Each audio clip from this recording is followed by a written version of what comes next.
Today we're going to do a hip release exercise. So this is a really simple exercise to do with one or a couple of these spiky balls. You can see these are quite large. You can get slightly smaller ones, but they do tend to be a little bit too prickly.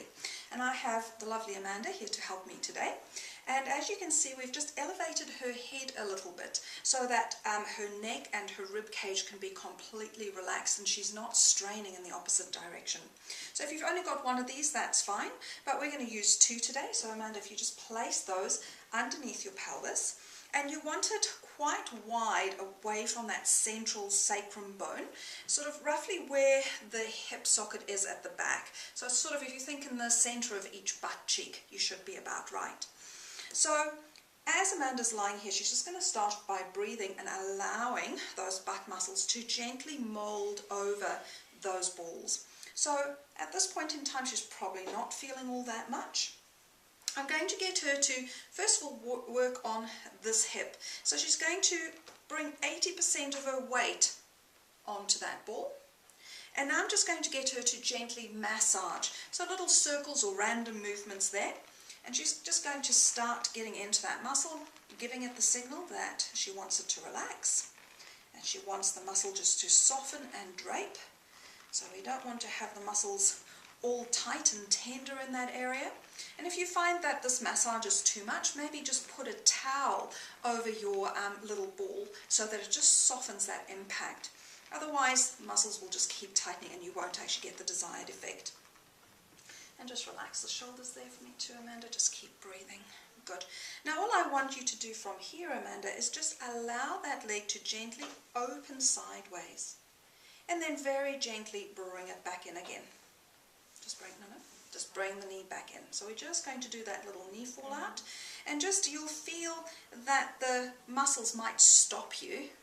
And if that happens, just slow down and breathe through it and just allow the muscle to relax as much as possible. And just open up that hip. And you're just rotating the thigh bone head inside that hip socket, so it needs to be beautifully free. So the thigh bone sits in through here. As she opens the knee, the thigh bone is coming slightly towards the surface of the abdominal wall, and then as the knee comes back, it's going to drop deeper into the back of the body. So see if you can identify that sensation. Good. Now from there, just hold it at the depth and just really encourage that muscle to drape even more around that ball. A beautiful folding action. And now slowly slide the leg out and pull it back in again. So first of all, just keeping it in that external rotation. And as she slides the leg out, she's doing a great job. She's keeping the heel in line with the sitting bone. Otherwise it becomes a lower leg action. We want to make sure the movement's coming right up from in the top of this hip joint here. And now we're just going to play around with it a bit. So you're just going to slide it out. You're going to rotate the leg to parallel and then pull it back in. Really thinking of sucking that thigh bone deep into the hip socket. So just feel the gliding action. And now just feel it drawing back in nice and deep. So really focus on that rotational movement of that top of the thigh bone into that hip socket. And we'll just do one more like that. Just nice, easy breathing. Fantastic.